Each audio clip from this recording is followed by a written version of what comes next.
Hello, good morning mga boss. So, nandito tayo ngayon sa fish pan. And dumating na po yung similya natin na banami. So, yan po ang order po natin. So, ilalagay po natin yan sa ating fish pan 1. So, ito ay nasa mga 200,000 pieces na banami. Ayan. So, nakikita niyo mga boss, ito yung similya ng banami. Yan.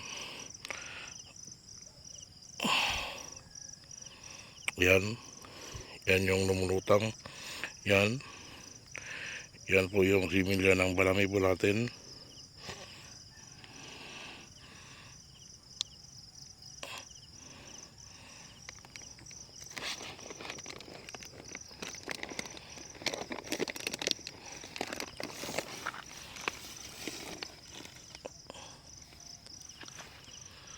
So ito ay nasa 200,000 pieces po yung order natin, and mamayang umaga ay mag-accounting po dito, and pagdating doon sa fish pan yan banda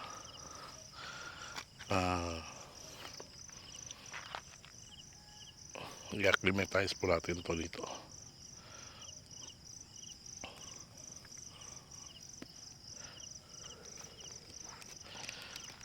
So mamayang umaga po ay kukuha tayo ng isang cellophane para yun po yung ika-count natin.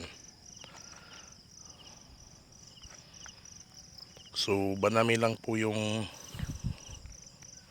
ilalagak natin ngayon, dahil after 1 month pa tayo maglalagay ng bangus.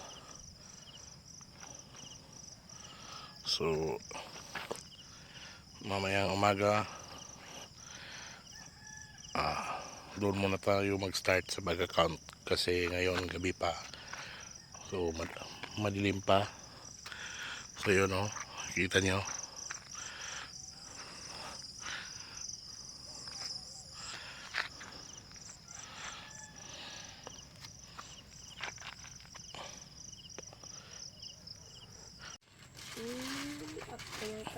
Ngayon mga boss, nandito tayo ngayon sa fish pan na, sa fish pan 1, and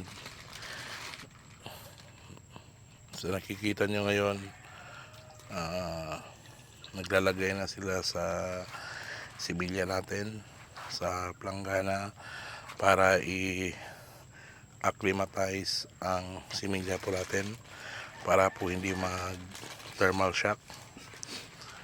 So i-neutralize po natin dapat para maka-assure tayo na yung mga banami ay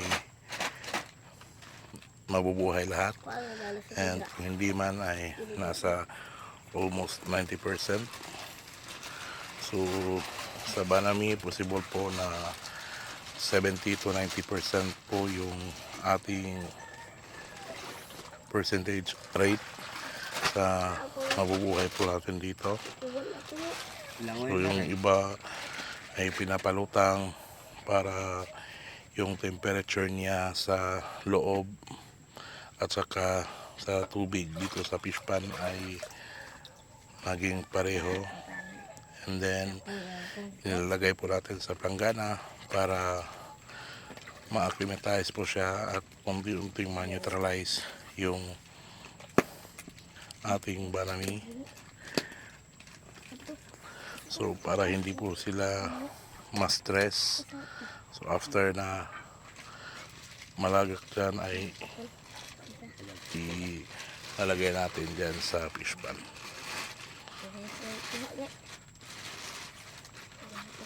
So ito yung mga paraan po namin para makasiguro na yung banami po natin ay hindi ma-stress at hindi po ma-thermal shock.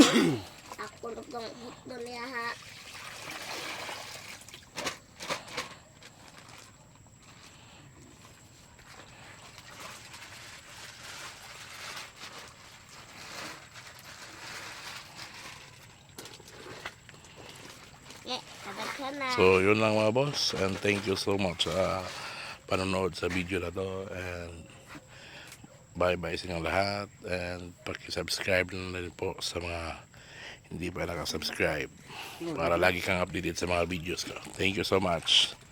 Bye-bye.